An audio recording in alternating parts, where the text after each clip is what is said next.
Yenge, Yenge, à vous les peuples résidant dans les pays du Sud, vous qui êtes au-delà des fleuves de l'Éthiopie, ainsi que ceux-là qui ont été éparpillés par-ci, par-là, sur toute la terre, je vous salue. Mbote. C'est Brogui. Je suis dans la continuité de ce petit enseignement que nous avons débuté dernièrement. Cet enseignement a été choisi pour donner suite aux réactions qui me sont parvenues de la part de mes auditeurs concernant certaines déclarations que j'ai faites, notamment lorsque je parlais du mystère de Dikanda. Vous voyez, les gens n'ont pas bien compris lorsque nous disions que Dieu c'est une énergie et que Dieu et Satan, c'était le même acteur qui changeait juste des masques. Voyez, parce que cela était contraire à ce que la religion nous a enseigné.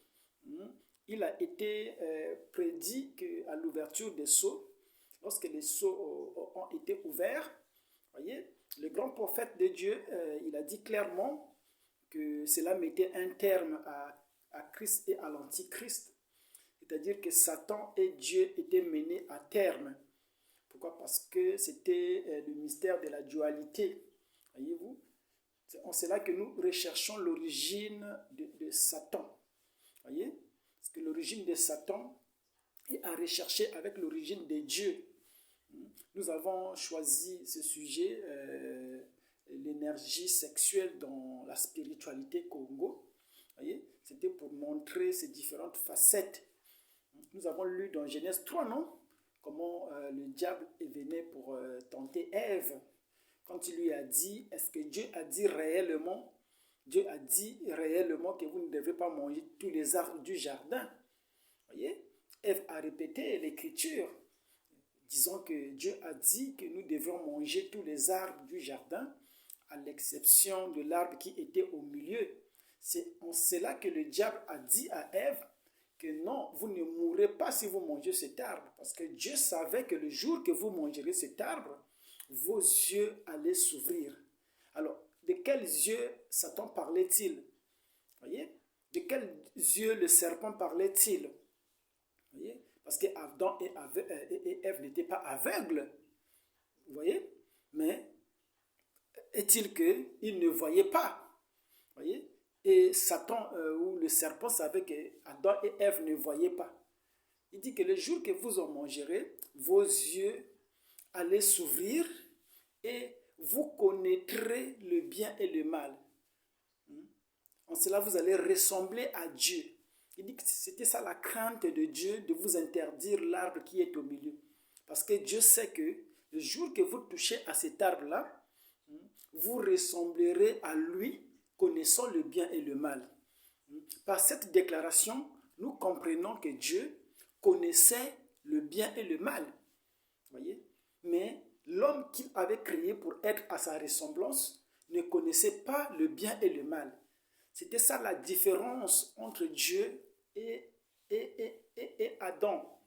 Voyez-vous? Dieu connaissait le bien et le mal, mais Adam ne connaissait pas le bien et le mal. Dieu voyait, mais Adam était aveugle. Voilà pourquoi le serpent dit à Ève, le jour que vous mangerez ce fruit, vos yeux vont s'ouvrir et vous connaîtrez le bien et le mal. C'est là que nous nous sommes arrêtés la dernière fois, non? Alors, nous allons continuer pour dire que, vous voyez que, parce qu'il faut remonter, lorsque Adam arrive sur terre, vous voyez, l'arbre de la connaissance du bien et du mal était déjà, vous voyez, l'arbre de vie était déjà, vous voyez. Donc Adam ne connaissant pas le bien et le mal, il ne pouvait pas comprendre le plan de la rédemption. Parce que le plan de la rédemption était lié à l'arbre de la connaissance du bien et du mal. Et le prophète dit que l'arbre de la connaissance du bien et du mal était la femme. Nous allons démontrer comment la femme était cet arbre-là de la connaissance du bien et du mal. Alors cela commence depuis l'éternité moins l'infini. Dans l'éternité moins l'infini, nous voyons un grand esprit qui était triste. Un grand esprit qui errait son but. Voyez-vous? Ce grand esprit était perdu, voyez-vous. Il était dans le tohu bohu, voyez-vous. Il n'était pas différent du néant, voyez-vous. C'était des pensées, voyez-vous, qui erraient, des pensées éternelles, voyez-vous. Un grand esprit avec des attributs, mais qui était impuissant, qui ne pouvait rien faire. Parce que vous savez que l'esprit n'est pas puissant, voyez-vous. L'esprit devient puissant lorsqu'il est dans la chair. Lorsqu'il prend un corps, alors il devient puissant. Mais l'esprit comme tel n'est pas puissant. Voilà pourquoi les humains ne doivent pas avoir peur des esprits. Voyez-vous, l'esprit, son corps, il est impuissant. Dieu, son corps, Dieu est impuissant. La preuve en est ce que Dieu ne pouvait rien faire dans l'éternité, moins l'infini. Pourquoi? C'était simplement un grand esprit avec des attributs. Il était dans les ténèbres infinies de l'éternité, moins l'infini. Voyez-vous, dans cette condition, il ne pouvait rien. Voyez? C'est pourquoi le plus grand miracle d'Élohim, voyez? Parce que là, avant la création, il n'était pas encore Dieu. Dieu n'existait pas encore. Dieu aussi tire son origine au commencement. Voyez-vous? Donc, ce grand esprit qu'on appelle, ce grand molimo, qu'on appelle Elohim, ce grand molimo avec des attributs, ne pouvait rien. Et nous avons dit que le plus grand miracle qui soit arrivé à ce grand esprit, voyez-vous, la plus grande prouesse qu'il a réalisée, et la plus grande et l'unique création qu'il a pu réaliser, Elohim, c'était d'avoir été capable de prendre une forme. Voyez-vous, l'esprit a réussi à prendre une forme qu'on appelle la parole, voyez-vous, qu'on appelle le Fils. Voyez? C'est pourquoi lorsqu'il créa le Fils, voyez-vous, lorsqu'il réussit à prendre une forme, alors il se déversa. L'éternité moins l'infini se déversa dans cette forme-là. Rappelez-vous que quand on parle de l'éternité moins l'infini, il s'agit de l'arbre de la connaissance du bien et du mal. Parce que dans cette éternité moins l'infini, voyez-vous, il y avait des attributs de deux natures. Il y avait des attributs éternels et il y avait des attributs temporaires. Ces attributs temporaires-là devraient s'arrêter. Voyez-vous, c'est pourquoi il avait fallu le plan de la rédemption afin qu'on puisse créer une brèche qu'on appelle le temps et manifester ces attributs temporaires-là dans le temps afin qu'ils puissent s'arrêter pour laisser place aux attributs éternels qui étaient les fils de Dieu manifestés. Voyez-vous? Donc, dans ces grands êtres qu'on appelait Elohim, voyez-vous, ces attributs temporaires qui étaient l'attribut peut-être du sauveur, l'attribut de guérisseur, l'attribut des maladies, l'attribut de la perdition, l'attribut de la pauvreté, l'attribut de toutes ces choses-là. Voyez-vous, j'ai entendu un prédicateur dire que la pauvreté n'était pas l'attribut d'Elohim. Voyez-vous, alors, j'ai simplement rigolé parce que tout ce qui existe subsistait en lui. La pauvreté y compris, les maladies y compris. Elohim est la source de tout. Parce qu'aucune chose n'existe si cela n'a existé dans Elohim sous forme d'attributs. Voyez-vous? Mais simplement les attributs étaient de deux natures. Il y avait des attributs éternels et il y avait des attributs temporaires qui devraient s'arrêter dans le temps. Voyez-vous? Donc ce grand être qu'on appelle Elohim, il a réussi à prendre une forme. Et en prenant une forme qu'on appelle le Fils, voyez-vous, c'est là qu'il dit, créons maintenant l'homme à notre image. Donc, quand il prit la forme du Fils, c'est là qu'il a commencé à exercer la création. Voyez-vous? Et il dit, créons l'homme à notre image et qu'il soit à notre ressemblance. Donc, il le créa mâle et femelle. Vu que les mâles et femelles étaient à l'image de Dieu, cela correspond parfaitement. Parce que celui qui créa l'homme était aussi mâle et femelle. J'ai envie de dire que ceux qui créaient l'homme étaient mâle et femelle. Il y avait un côté mâle qui était le fils et le côté femelle qui était le père. Voyez-vous, ces deux-là formaient ce qu'on appelle l'énergie. C'est en ce moment-là qu'on dit que Dieu est une énergie. Parce que dans l'éternité, moins l'infini, Dieu n'était pas énergie. C'était une simple pensée, voyez-vous. C'était un grand esprit, voyez-vous. C'était une seule borne de l'énergie. Or, le borne positif de l'énergie ne constitue pas, ne fait pas circuler le courant, ne constitue pas l'énergie. Pour qu'on parle de l'énergie, il faut la loi de la dualité.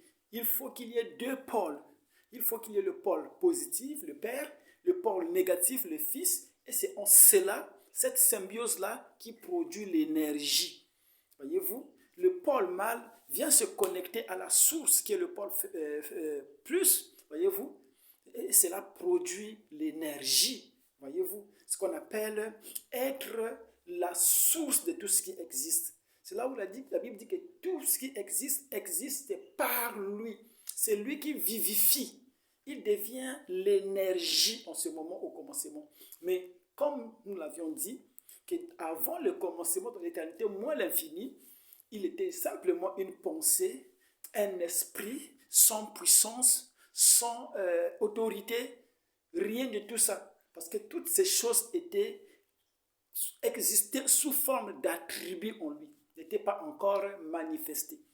Je pense que j'essaie d'expliquer clairement afin que même les débutants comprennent. Voyez-vous? Donc, lorsqu'il crée Adam et Ève, il les crée mâle et femelle pour refléter ce grand esprit qui était mâle et femelle. Voyez-vous? Mais la seule différence, c'est que lorsqu'il crée Adam et Ève, voyez-vous, il les créa mâle et femelle. Voyez-vous? C'était des théophanies qu'il avait créées. Voyez-vous? Adam était l'image, voyez-vous, du Père et du Fils. Voyez-vous? Le côté mâle en Adam était le Père et c'était le Fils. Le côté femelle en Adam, c'était ça, le Père. Voyez? Mais étant dans un seul bloc, voyez-vous, Adam, rien ne pouvait lui arriver. Parce que Adam était connecté à la théophanie. C'était une théophanie, voyez-vous. Parce que lorsque Dieu le créa, Dieu était dans la théophanie, voyez-vous. Dans la forme qu'on appelait la théophanie. C'est pourquoi Adam aussi était dans cette forme de la théophanie, voyez-vous, qui était la lumière, la colonne de feu. Il ne pouvait pas tomber, il était impossible. Voilà pourquoi lorsque Dieu regarda Adam, il dit, il n'est pas bon que l'homme soit seul. Alors, est-ce qu'il n'était pas bon pour qui? Il n'était pas bon pour Dieu que l'homme soit seul. Parce que si l'homme demeurait seul, les attributs n'allaient pas se manifester. L'attribut des maladies, l'attribut de guérison, l'attribut des sauveurs, l'attribut de la perdition n'allait pas se manifester. Il avait fallu séparer l'homme. Voilà pourquoi il dit qu'il n'est pas bon que l'homme soit seul. Il faut séparer l'homme. Il faut sortir le pôle positif du pôle négatif. Voyez-vous? C'est ainsi que Ève apparut. Voyez-vous? Et nous avons dit que Ève, c'était ça l'arbre de la connaissance du bien et du mal. En quoi Ève était l'arbre de la connaissance et du mal, du bien et du mal? Ève était l'arbre de la connaissance du bien et du mal parce que Ève était le pôle positif. Ève était le reflet du Père. Le Père en lui était l'arbre de la connaissance du bien et du mal. Pourquoi? Parce qu'il était le dépôt où résidait le bien et le mal. Le mal, c'était les attributs temporaires qu'on appelait le mal, qui devraient s'arrêter. Voyez-vous? C'était ça. Voyez-vous? Et ces choses-là étaient reflétées dans Ève. Voilà pourquoi lorsque le serpent est venu, il ne pouvait pas attaquer Adam parce qu'Adam était le côté fort. Voyez-vous? Adam était le côté fort qu'on appelle la théophanie, le corps lumière, voyez-vous, le Fils, voyez-vous, la colonne de feu. Et le côté femelle, c'était ça ce qu'on appelait l'esprit. Voyez-vous? Je ne sais pas si vous comprenez. Voyez? C'est pourquoi Adam, pourquoi le serpent est venu s'adressant à Ève. Et le prophète dit que Ève a ouvert la matrice de sa pensée. Rappelez-vous que la pensée, c'est un attribut de l'esprit. C'est-à-dire que lorsque Adam fut créé en termes clairs, Adam vivait par inspiration. Adam ne vivait pas par l'intelligence ni par les raisonnements. Parce que Adam ne raisonnait pas. Adam n'avait pas l'esprit en mouvement. L'esprit d'Adam était inutilisé, était vierge. Voyez-vous, le disque, il n'y avait rien dessus. Il n'y avait aucun enregistrement sur son esprit. Il était blanc. Voyez-vous, c'est pourquoi Adam vivait par l'inspiration. Il ne connaissait pas le bien et le mal. Voyez-vous, Adam n'était pas intelligent. Parce que celui qui était intelligent, c'était l'esprit, c'était le serpent. On dit à son sujet que c'était le plus rusé de tous les animaux. Il avait le maha, la science de tous les principes de la vie. Ça se trouvait dans le serpent. Voyez-vous, la connaissance des principes. Voyez-vous, ce sont les attributs d'Elohim. Oh, c'est tellement merveilleux. Voilà pourquoi lorsque Satan vint, il regarda Ève, il dit non, Dieu savait que le jour que vous allez en manger, vos yeux vont s'ouvrir. Vous allez entrer dans le monde de l'esprit. Vous allez entrer en contact, en synchronisation avec votre esprit.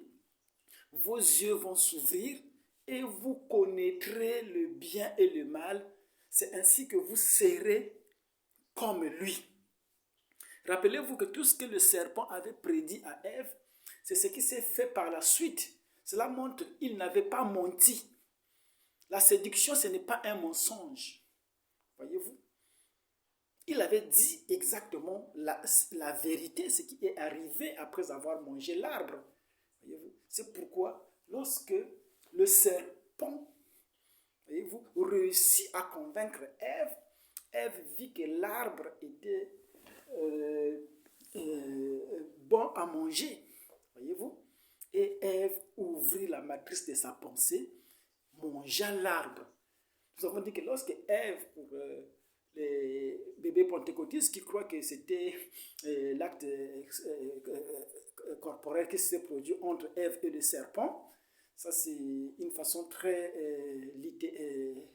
littérale de voir les choses, voyez. Nous savons que la symbiose, c'était au niveau de l'esprit. Voyez-vous, lorsque Ève s'est synchronisée avec le serpent, voyez-vous, cela a ouvert son esprit, voyez-vous, et ses yeux ont été également ouverts. Les deux, ils ont reconnu, ils ont commencé à comprendre le bien et le mal. Et ils ont découvert aussitôt qu'ils étaient nus. Voyez-vous, dans le mystère, voyez-vous, de l'arbre qu'ils ont mangé, il y avait le mystère de la nudité aussi. Ils ont commencé à comprendre tous ces principes de la vie. C'est en cela que, voyez-vous, ils se sont synchronisés avec ce qu'on appelle l'esprit. Parce que lorsque Adam fut créé, il n'était pas un être triple, c'était un être double. C'était juste la théophanie. Et lorsque on forma un corps à Adam, on souffla dedans, Adam devint une âme vivante. Donc, dans l'ordre de la création, Adam était un être double. Voyez-vous, on ne parlait pas d'esprit là. Il était simplement un être double. Voilà pourquoi je vous ai dit qu'Adam vivait par inspiration. Il n'était pas intelligent, Adam. Sinon, il n'usait pas de l'intelligence. Parce que son esprit était voilé. Voyez-vous? Il était couvert par un voile. Il marchait par inspiration, à l'image des animaux qui marchent par leur instinct. Voyez-vous? Donc son côté intelligence, tout son côté esprit, l'intelligence, le raisonnement, tous les attributs de l'esprit étaient désactivés en Adam. Voyez-vous? Adam était un être double. Voyez? C'est seulement lorsque Ève s'est synchronisée avec le serpent, Voyez-vous, c'est là que son esprit fut ouvert. Voilà pourquoi, lorsque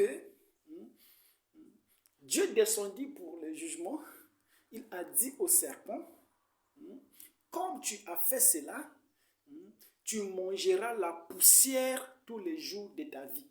C'est là que Adam, le serpent, était annexé à la terre. Voyez-vous? C'est là que Adam fut devenu un être triple. Voyez-vous? Et lorsque Dieu vit Adam dans cette condition, il dit, oh là là, il faudrait chasser Adam hors du jardin afin qu'il ne puisse pas toucher à l'arbre de vie. Sinon, Adam vivrait éternellement comme Dieu en connaissant le bien et le mal. Voyez-vous? Il n'y aurait pas la différence entre Dieu et Adam. Parce que rappelez-vous que Dieu aussi connaissait le bien et le mal. Voilà pourquoi le serpent a dit à Ève, le jour que vous en mangerez, vous serez comme lui, connaissant le bien et le mal. Dieu a dit non. Si on laisse Adam dans cette condition, les attributs temporaires là ne vont pas se manifester et cela va basculer dans l'éternité, plus l'infini, voyez-vous. Et on ne parlerait plus de la rédemption. Oh, gloire.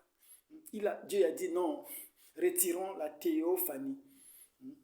Et la théophanie a abandonné Adam, voyez-vous. Adam est resté avec son âme, son esprit qui était devenu actif et effectivement son corps, voyez-vous. C'est là que le combat a commencé, voyez-vous. Adam, avant qu'il vive, qui dépendait uniquement à son âme, voyez-vous, qui dépendait de l'âme par le biais de l'inspiration, commençait aussi à dépendre de son esprit par le biais des raisonnements, l'imagination, tout ce que vous connaissez, la réflexion, la mémoire, tout ces, voyez-vous. Donc Adam ne vivait plus par inspiration. Il commençait à vivre par l'intelligence, il commençait à vivre par la connaissance, il commençait à vivre par le raisonnement, voyez-vous. Il faisait pleinement usage de tous les attributs de l'esprit.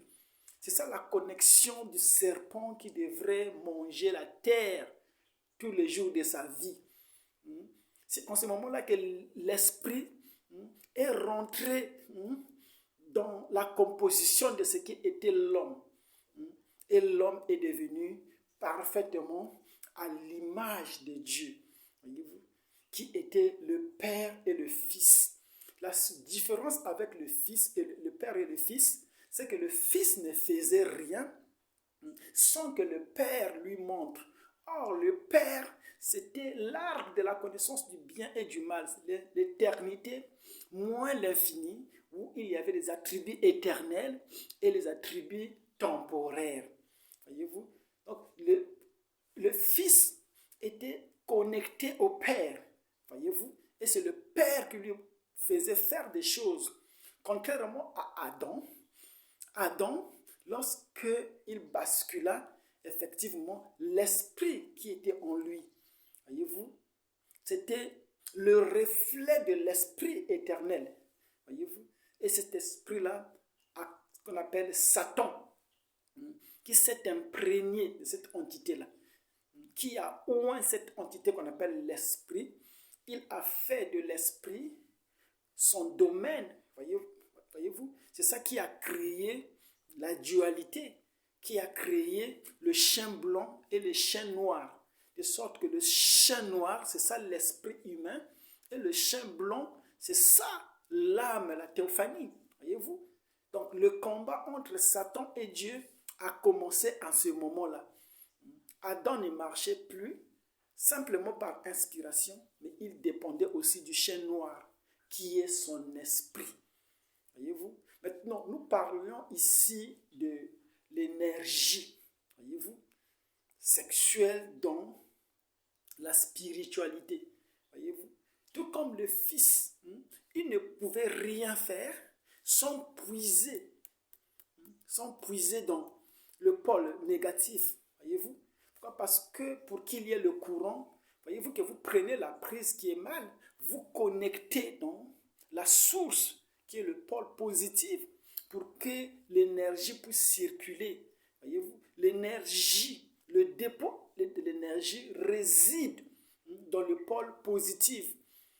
Le dépôt de l'énergie réside dans le Père. Voyez-vous, et nous avons dit que la femme, c'était ça l'image du Père. Voyez-vous, donc pour notre élévation, voyez-vous, parce que l'homme c'est aussi un Dieu qui doit créer, qui doit faire usage des attributs d'Élohim. Parmi les attributs, il y a ce qu'on appelle la création.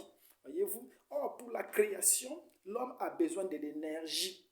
D'où il doit avoir une source d'énergie où il doit se connecter.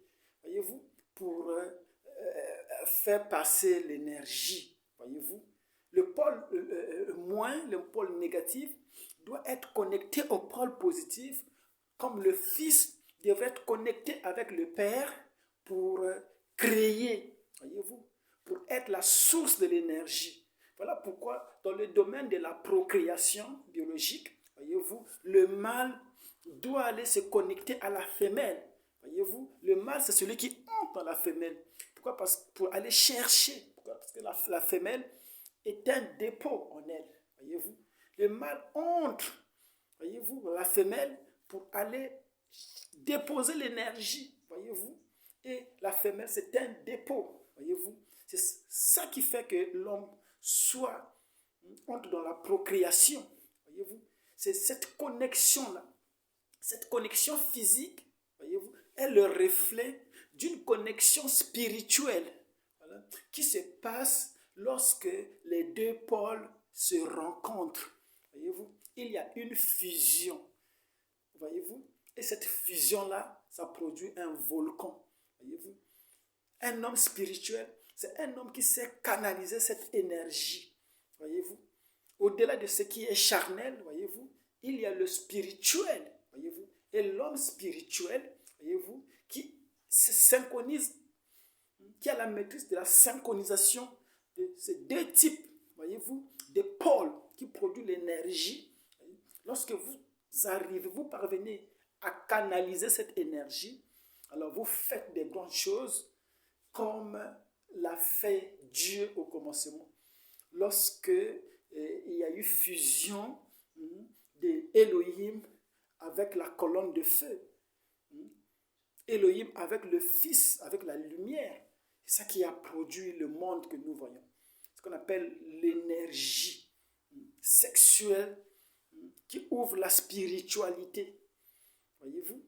Alors, nous allons continuer ce sujet pour aller au-delà de ce que nous avons vu. Parce que là, nous avons démontré que Dieu dans l'éternité, il n'était pas puissant. Voyez-vous? Elohim dans l'éternité, moi l'infini, il n'était pas puissant. Il était simplement l'esprit. Pourquoi? Parce que la puissance est liée à un corps. La puissance est liée à une forme. Voyez-vous? Sans la forme, l'esprit n'est rien. C'est pourquoi lorsque l'esprit ce jour-là est apparu devant Moïse, il dit, je suis descendu pour délivrer les enfants d'Israël, mais je t'envoie Moïse. Tu es descendu pour délivrer les enfants d'Israël. Va les délivrer, va faire des miracles. Mais on a su qu'il était incapable d'aller faire des miracles ou d'aller délivrer les enfants d'Israël. Il a fallu Moïse. Il est descendu, mais je t'envoie. Pourquoi? Parce que la colonne de feu, parce que l'esprit devient puissant lorsqu'il est en contact avec le corps. Voyez-vous? C'est là qu'on parle de la puissance. Voyez-vous? Et lorsque la colonne de feu, qu'on appelle la théophanie, s'est retirée d'Adam, il n'a pas ramené la puissance. La puissance est toujours en rapport avec le corps. Ce qu'on appelle les émotions, c'est l'expression, s'exprime à travers le corps. Lorsque nous avons parlé du langage, du mystère du langage, n'est-ce pas, nous avons dit que l'univers ne comprend que le langage des sentiments. Et ce langage des sentiments-là s'exprime à travers le corps. Voyez-vous? Oh, c'est tellement merveilleux. Voyez-vous? nous allons poursuivre et nous allons voir ce qui vient après. Honneur à tous les saints. J'espère que j'ai été assez clair. Moi, je suis ouvert aux réactions. Et lorsque vous pensez que le son n'est pas assez clair, il faut toujours réagir, que nous puissions ajuster le son. Merci beaucoup.